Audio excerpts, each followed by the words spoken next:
Quando quebrar uma regra literalmente salvou sua vida? Minha mãe empurrou o rosto do meu irmão autista contra o prato de comida dele, só porque ele ficou olhando para a chave que ela carregava. Quando implorei para ela parar, ela gritou: "Você quer? Acha que merece olhar para o que é meu?" Só agora entendo o motivo daquela chave. Me arrependo profundamente de ter sido curioso. Minha mãe andava com uma chave de latão pendurada no pescoço, dizendo que um dia ela salvaria nossas vidas, mas antes quase acabou com a gente. Nunca tirava a chave, nem para tomar banho, nem para dormir. O cordão de couro deixou uma cicatriz que nunca saiu, depois de 13 anos colado à pele. Cresci com a maior de todas as regras em casa. Ninguém podia tocar na chave. Quando fiz 6 anos, perguntei o que ela abria. Ela pegou minha mão e segurou sobre a boca do fogão, até criar bolhas e a pele soltar. Depois disso, aprendi a desviar o olhar toda vez que ela se abaixava. Só que Charlie tinha 8 anos, era autista e não conseguia lembrar dessas regras. Ela pegou ele encarando a chave durante o jantar, os olhos dele fixos quando ela esticou o braço para pegar o sal. Viu o rosto dela endurecer. Ela pegou o maxilar dele e bateu o rosto dele na mesa. O barulho ecoou na casa dos O'Reilly. O sangue do Charlie espirrou no macarrão com queijo enquanto ela fazia de novo. "Você quer?"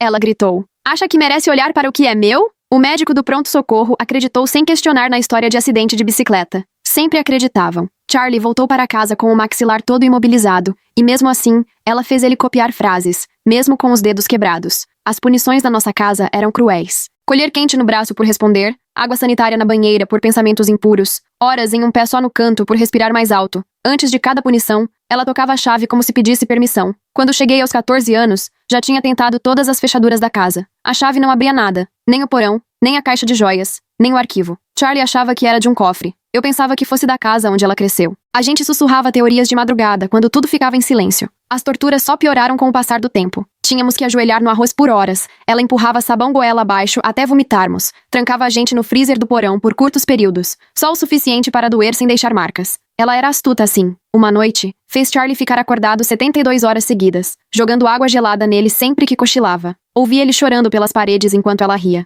Foi aí que alguma coisa dentro de mim quebrou. Ou a gente fugia, ou não ia sobreviver. Comecei a planejar de verdade. Arranjei um emprego no McDonald's e escondi dinheiro numa caixa de absorventes embaixo da cama. Pesquisei abrigos de jovens em outros estados, mas o salário não dava para tudo. 2 passagens, comida, um teto. Precisávamos de mais dinheiro. Por acaso, achei uma tábua solta. Ela estava na igreja na quarta-feira, e eu, procurando os calmantes dela para ajudar Charlie a dormir, bati num pedaço do chão do armário que cedeu. Embaixo, encontrei uma fechadura. Ela sabia de tudo, sempre. Acordei amarrado no porão com enforca-gato. Passei uma semana lá, só com água e pão velho. Quando finalmente me soltou, ela sorria. "Curiosidade só atrasa a vida", ela disse. "Lembre disso." 6 meses depois, anunciou que Charlie estava muito ruim para ficar em casa, que encontrou uma clínica no interior para ajudar ele, cuidar melhor dos problemas dele. Eu sabia que não existia clínica nenhuma. Escutei ela ao telefone perguntando sobre covas sem identificação. Foi quando coloquei meu plano em ação. Toda sexta-feira, depois de nos machucar, ela bebia até perder o rumo. Eu já vinha roubando os remédios dela há meses, moendo em pó. Naquela sexta, coloquei 20 comprimidos na vodka dela. Ela demorou para apagar. Fiquei de olho, sentado na escada, contando as respirações até ficarem pesadas e profundas. A chave caiu pra frente no cordão. Tirei do pescoço dela com tanto cuidado que levei 5 minutos. Charlie fez vigia enquanto corri para o quarto dela. A tábua saiu fácil. A chave girou e ouvi o clique. Lá dentro vi $30.000 em espécie. Nossas certidões de nascimento com nomes trocados. Adam e James Henley.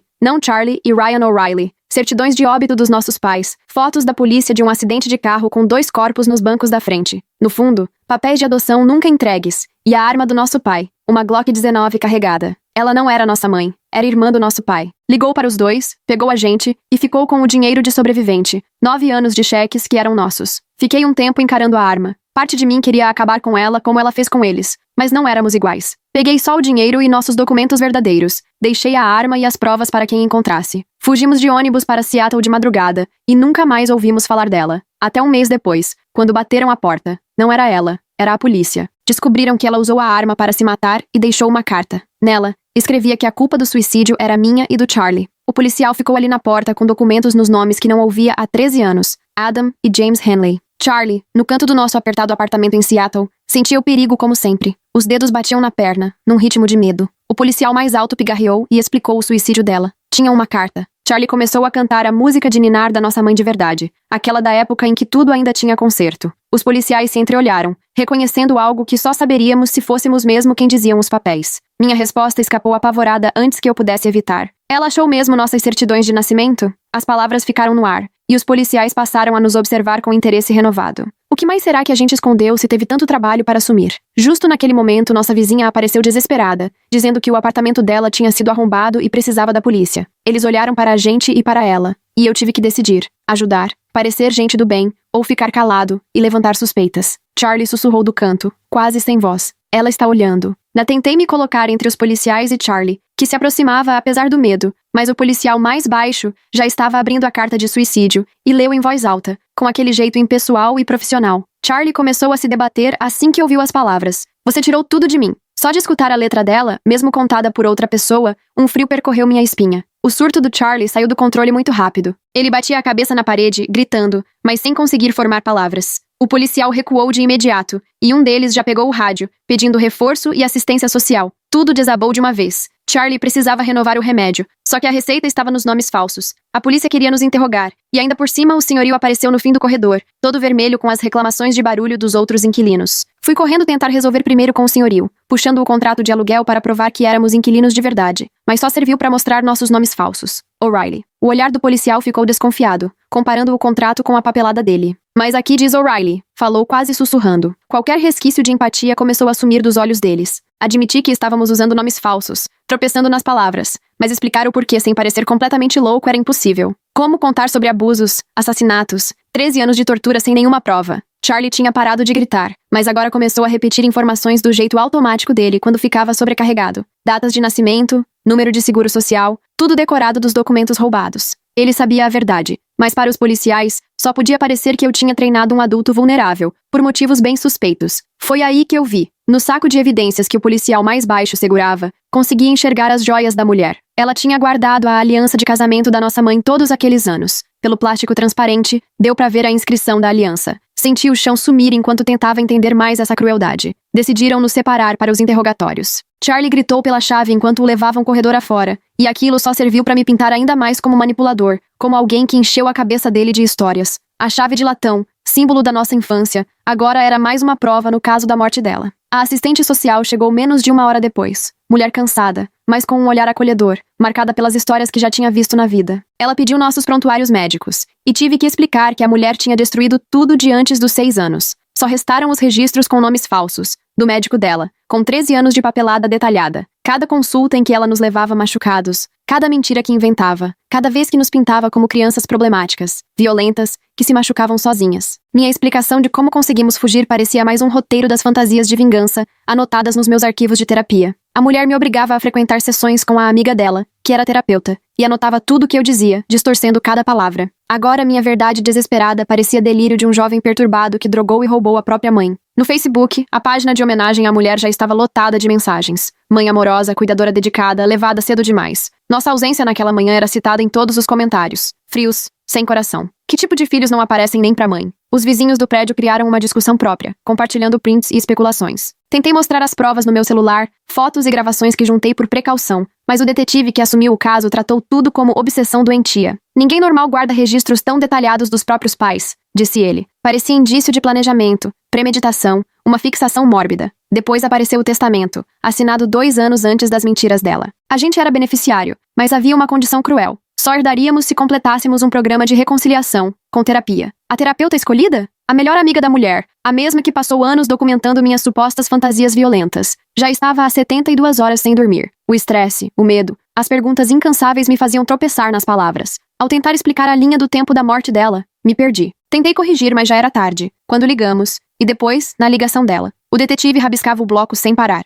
A defensora do Charlie para autismo chegou para acompanhar o interrogatório dele. A amiga da mulher já tinha falado com ela, exibindo anos de e-mails em que a mulher dizia estar preocupada com os filhos violentos. Ela documentou tudo sobre a violência deles, disse a amiga, mostrando pastas e mais pastas de provas forjadas. A empatia da defensora se voltou para Charlie, mas não como a gente precisava. Ela via ele como vítima, sim, mas vítima de mim. Os vizinhos de Seattle começaram a cochichar nos corredores. Aqueles irmãos que levaram a mãe ao desespero. Um grupo surgiu no Facebook do prédio só para discutir nossa situação. Prints de postagens antigas, imagens das câmeras de segurança mostrando nossa entrada e saída, qualquer coisa que pudesse ser torcida para virar prova da nossa crueldade se espalhava rápido pela internet. A mulher dizia que Charlie a atacou na semana antes de irmos embora. Ela tinha atestados de hospital com ferimentos auto-infligidos, tudo datado certinho para sustentar a história. Fotos de hematomas, corte no lábio, arranhões nos braços, Tudo feito por ela, mas colocado na conta do próprio filho. Meu único amigo em Seattle trabalhava numa empresa de tecnologia. Pensei em pedir ajuda, dormir no sofá dele até resolver a situação. Mas o chefe dele era irmão da mulher, que veio cuidar dos trâmites. Depois que o chefe chegou,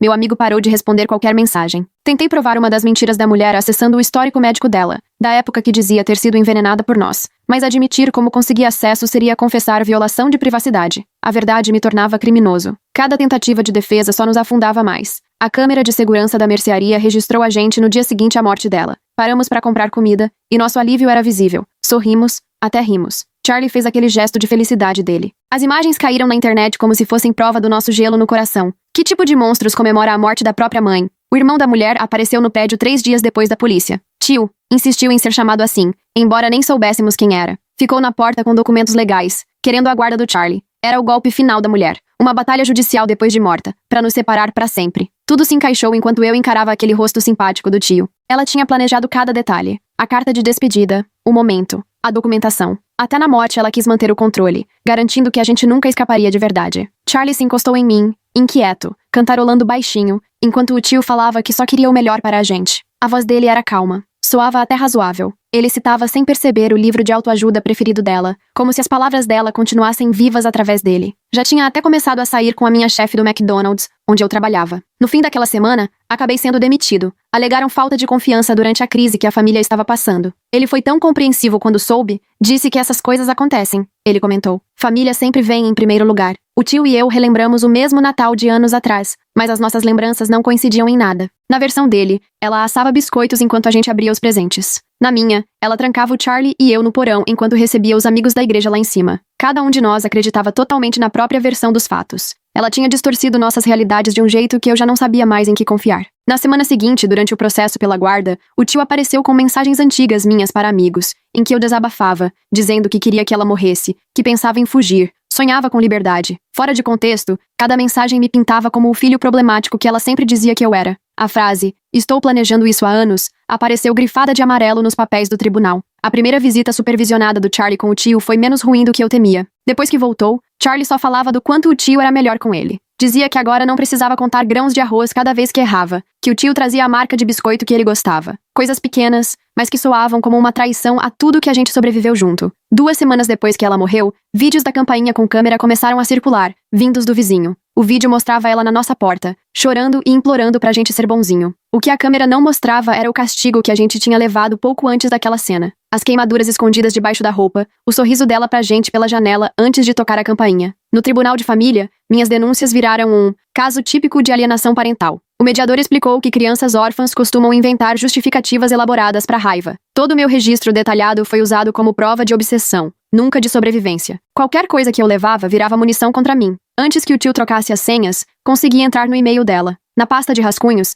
encontrei um livro de memórias que ela estava escrevendo, contando sobre criar meninos difíceis. Já tinha até agente interessado, dinheiro adiantado. Nossa dor tinha virado material para o contrato dela. Câmeras na biblioteca mostravam ela pesquisando sobre crianças narcisistas e sobre quando desistir de filhos problemáticos. Imprimia artigos sobre transtornos e desafios de comportamento, criando o próprio caso contra nós ao mesmo tempo em que fabricava as situações que escrevia. Minha antiga terapeuta foi intimada para depor, justamente a que ela me mandava como punição depois de cada castigo. Agora, essas sessões seriam usadas contra mim. Anos de registros em que minha revolta por causa do abuso virava prova de fantasias violentas. Tentei gravar o tio na próxima vez, esperando pegar alguma ameaça, mas o celular simplesmente morreu quando ele começou a falar. O tio sorriu ao ver o aparelho desligando e percebi que ele devia estar bloqueando o sinal de algum jeito. Toda tentativa de conseguir provas dava errado, só me fazia parecer mais paranoico. Charlie precisava de receita para os remédios, e o tio usava isso para controlar, fazia ele ir pedir cada dose como se fosse um favor. Vi meu irmão desaprendendo a ser independente, virando refém do tio até para as coisas básicas. O sistema que devia nos proteger virou só mais uma ferramenta de controle. A melhor amiga dela era enfermeira na clínica, e já tinha percebido os machucados, o padrão estranho, as histórias que não batiam. Mas, quando pedi ajuda, ela preferiu se aposentar do que testemunhar. Não podia colocar a aposentadoria em risco, ela disse, desviando o olhar. As redes sociais viraram outro campo de guerra. O tio postou foto na casa dela, usando o relógio marcante do nosso pai. Lá no fundo, quase escondido, o perfume do nosso pai em cima da cômoda. Troféus dos mortos exibidos como coisas banais. 3 semanas depois que começou a disputa pela guarda, o tio fez a primeira proposta séria. Largava tudo se eu dissesse em público que ela foi uma boa mãe, se eu pedisse desculpas pela dor que causamos, se eu admitisse que levamos ela a se matar. Quando recusei, disseram que eu não me importava com a estabilidade ou as necessidades médicas do Charlie. Descobri algo que mudou tudo. Ela só tinha ligado para os nossos avós no dia seguinte ao nosso pai pedir o divórcio, e não durante uma viagem qualquer, como sempre afirmava. A briga pela guarda era o motivo. Nosso pai estava tentando salvar a gente quando ela matou os dois. Olhando fotos antigas, vi que ela registrava hematomas no próprio corpo há anos, sempre com fotos em ângulos estratégicos para parecer que a culpa era nossa. As datas batiam com eventos ou consultas. Ela montou um dossiê da nossa suposta violência enquanto fazia aquilo com a gente. O que achei que era prova contra ela era, na verdade, material para uma medida protetiva que nunca chegou a pedir. Cada lesão que documentei, cada registro que fiz, ela já tinha distorcido para dizer que éramos perigosos. Minhas provas viraram o álibi dela. A avó saiu do asilo onde ela tinha sido largada fazia anos. Precisou escolher entre a memória da filha e netos quase desconhecidos. Quando nos viu, um lampejo de reconhecimento apareceu nos olhos. Ela sussurrou que a filha era tudo o que restou do filho dela. O gaslighting foi tão forte que a própria mãe acreditava estar com demência. Agora, o depoimento dela não valia mais. Mas, nos poucos momentos de lucidez, ela lembrava do passado, de como a filha sempre foi problemática, de como nosso pai temia a irmã. Mas diagnóstico de demência não some só porque a manipulação acaba. Passei a fotografar as crises do Charlie, tentando registrar como a manipulação do tio estava destruindo meu irmão. Cada foto parecia uma traição à confiança que meu irmão depositava em mim, mas eu precisava de provas do desgaste. A cada clique da câmera, sentia que o irmão protetor que sempre fui desaparecia um pouco mais. Transformei a cafeteria perto do fórum no meu posto de vigilância. Toda terça-feira, o advogado dela recebia clientes na mesma mesa, e eu, no meio do movimento do balcão, fingia esperar um pedido complicado enquanto tentava captar as conversas sobre estratégia. Saber o que eles planejavam era a única vantagem que me restava. Antes que o tio descobrisse que o armazenamento em nuvem dela estava vinculado a uma conta conjunta, baixei tudo o que consegui. Anos de e-mails, documentos, fotos, provas que podiam nos salvar misturadas com outras capazes de nos condenar. Passei noites em claro, numa corrida para encontrar qualquer informação útil antes de perder o acesso. Do nada, surgiu uma filha biológica do sistema de acolhimento. Ela tinha entregado um bebê para adoção antes de nos adotar, e agora essa desconhecida queria uma parte da herança, dos benefícios que deveriam ser nossos. Lutar em duas frentes me fez perder a avaliação psiquiátrica do Charlie, e o tribunal me rotulou como responsável não colaborativo. Os honorários dos advogados acabaram com o dinheiro que eu tinha guardado, enquanto o tio usava sem cerimônia as contas da mulher para pagar as despesas do funeral. Cada real gasto com advogados era menos um para garantir o futuro do Charlie. A pressão financeira só aumentava. Um confronto público no túmulo dela se tornou mais um ponto negativo contra mim. Fui até lá só para me certificar de que ela estava mesmo morta, completamente fora da nossa vida. Mas o tio apareceu com flores e um fotógrafo. E minha reação acabou assustando tanto o zelador do cemitério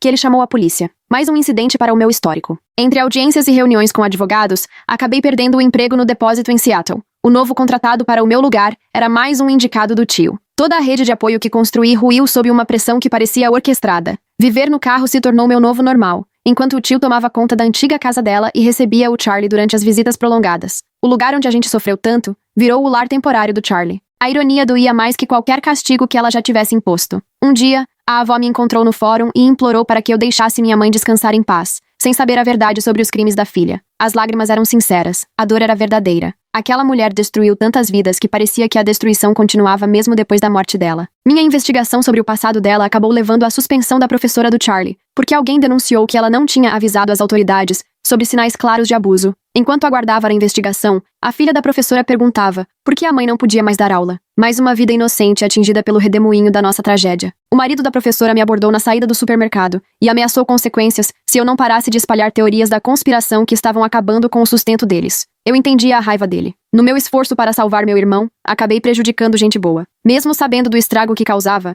eu não conseguia desistir. O Charlie precisava de mim lutando, mesmo que para isso tudo ao redor desmoronasse. O defensor público que foi indicado para nos ajudar fez uma pergunta que não saía da minha cabeça. E se ela só estivesse tentando nos proteger de nós mesmos? E se fôssemos tão problemáticos quanto ela dizia? Não consegui responder na hora. Em uma audiência de custódia, acabei admitindo que tinha dopado a mulher para conseguir mexer no assoalho. O juiz me olhou com uma expressão dura. Minha verdade virou confissão. Sobreviver virou crime. E minha credibilidade se esvaía a cada palavra sincera. Entre as provas encontradas no assoalho estava o diário do nosso pai. Nas últimas páginas, ele dizia sentir medo tanto da irmã quanto da esposa. E se eu tiver escolhido errado? Escreveu. Até ele já não sabia mais o que era real, tamanha a manipulação daquela mulher. O advogado do tio entrou com um pedido de tutela permanente imediata, enquanto meu advogado estava enrolado no juizado de trânsito com outro cliente. A verdadeira opinião do tio apareceu numa sessão de mediação. Ele de fato acreditava que a mulher nos tinha salvado de pais violentos. Era um delírio alimentado por anos de mentiras da irmã. Ele queria vingar a memória dela, talvez porque não suportava encarar quem ela realmente foi.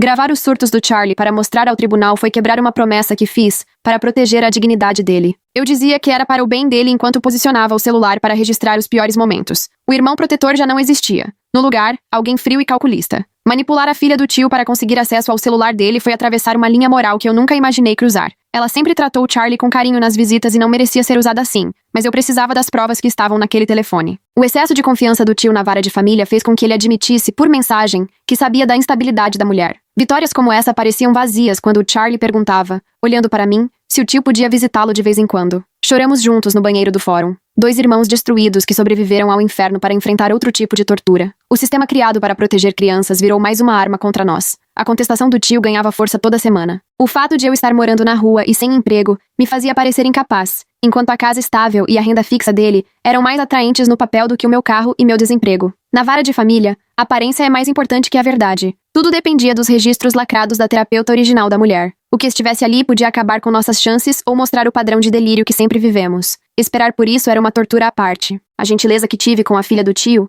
virou arma contra mim quando ela me mandou mensagem perguntando por que eu estava sendo mal com o pai dela. Aquela pergunta tão inocente destruiu o que restava da minha consciência. Usar crianças em brigas de adultos era exatamente o tipo de coisa que a mulher faria. As amigas dela do Clube do Livro e da Associação de Pais e Mestres escolheram lados de acordo com o histórico de doações e status social. Quem recebeu da generosidade dela defendia sua memória. Quem foi ignorado de repente lembrava de situações estranhas que agora faziam sentido. A comunidade ficou dividida entre o conforto e a verdade. As prioridades da vara de família ficaram claras numa audiência de conciliação. O juiz deixou claro que o que importava era a situação de moradia, não o passado. Estabilidade valia mais que verdade. O Charlie precisava de uma casa, medicação, rotina, e não de um irmão morando no carro lutando contra fantasmas. No limite do desespero, procurei refúgio na lista de contatos da unidade militar do nosso pai. Os irmãos de farda dele tinham dívidas de combate que nem a morte apagou. Pedi ajuda a homens que realmente admiravam meu pai. Um ex-soldado confirmou os temores dele sobre a irmã, mas se recusou a testemunhar em público. A colaboração dele, pela metade,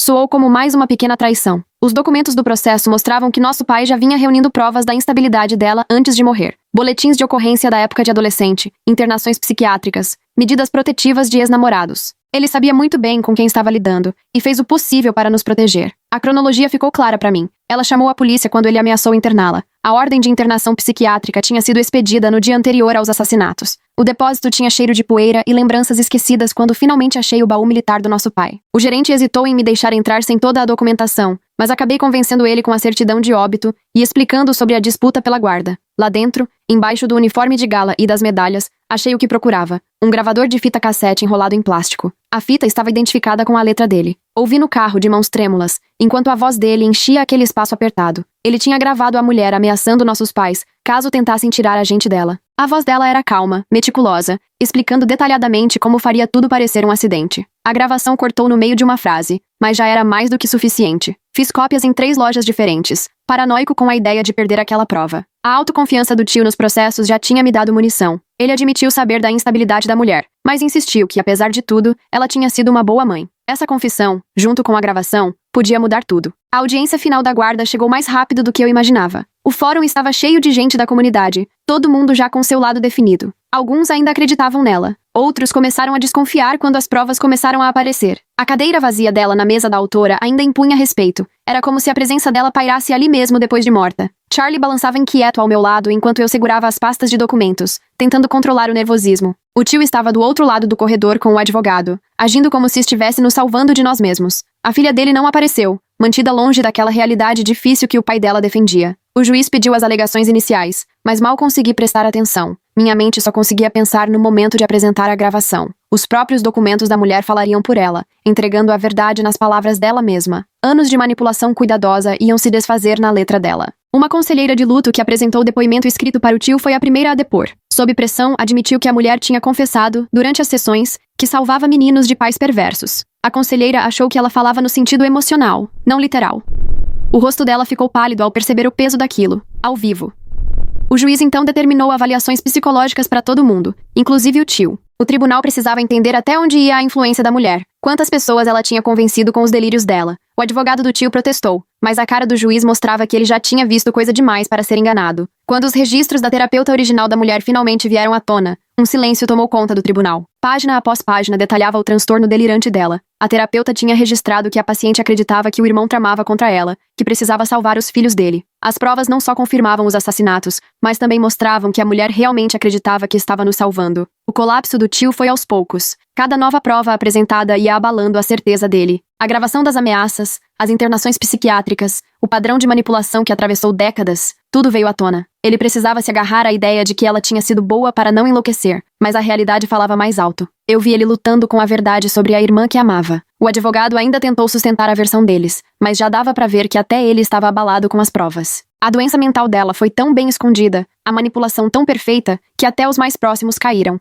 O juiz me perguntou diretamente se eu queria que o tio fosse processado por ter abrigado crianças, sabendo dos crimes da irmã. Fiquei em silêncio, pesando as opções. Charlie precisava de estabilidade mais do que eu precisava de vingança. O tio também foi vítima das mentiras dela, mesmo tendo feito escolhas erradas. Eu disse ao juiz que Charlie precisava de família, mesmo que fosse uma família quebrada. Pedi ajuda para o tio, não prisão. O tribunal se surpreendeu com essa misericórdia inesperada. As lágrimas dele pareciam sinceras ao digerir tanto a verdade sobre a irmã quanto minha decisão de não destruí-lo. A sentença sobre a guarda foi clara. Eu ficaria com a guarda total do Charlie, e o tio teria direito a visitas supervisionadas depois de passar por um programa de tratamento. O juiz reconheceu que a cura seria demorada para todos que ela tinha tocado. Os benefícios de sobrevivente seriam devolvidos para nós. O dinheiro que ela roubou, finalmente, voltaria para o que era devido. Fora do tribunal, a comunidade se dividiu de outras formas. Quem já desconfiava de algo errado se sentiu justificado. Quem apoiou a mulher por ignorância ou comodismo teve que encarar perguntas difíceis sobre o próprio papel na história. A associação de bairro virou palco de discussões sobre como ninguém percebeu os sinais.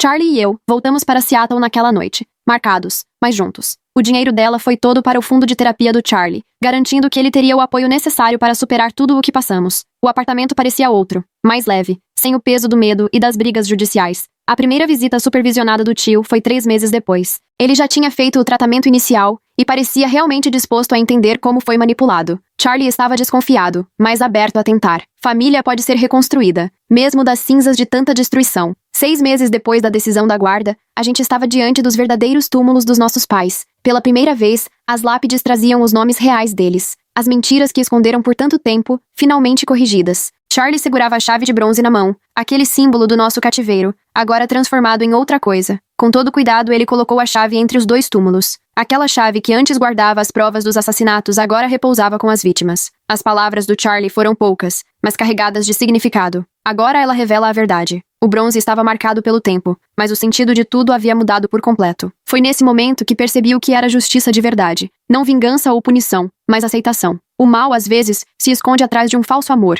distorcendo os sentimentos sinceros e transformando tudo em algo monstruoso. Talvez aquela mulher realmente tenha nos amado, à maneira dela, torta e dolorida, mesmo enquanto nos machucava. Sobreviver era decidir em qual versão de família acreditar e quais laços valiam a pena reconstruir. As marcas de queimadura na minha mão nunca iriam sumir de vez. O Charlie sempre teria aquele estalinho no maxilar quando mastigava. A confiança iria chegar aos poucos, se chegasse. Mas agora éramos oficialmente Adam e James, mesmo que, no fundo, sempre tivéssemos sido Ryan e Charlie. Os nomes que escolhemos para nós mesmos pesavam tanto quanto aqueles que recebemos. Ali, no meio das sepulturas dos nossos pais, entendi que algumas feridas nunca se fecham de verdade. Tem verdades tão difíceis de encarar que não cabem em soluções fáceis, mas a verdade é que sobrevivemos. Conseguimos reencontrar o caminho de volta para quem a gente sempre deveria ter sido, e talvez isso já seja o bastante.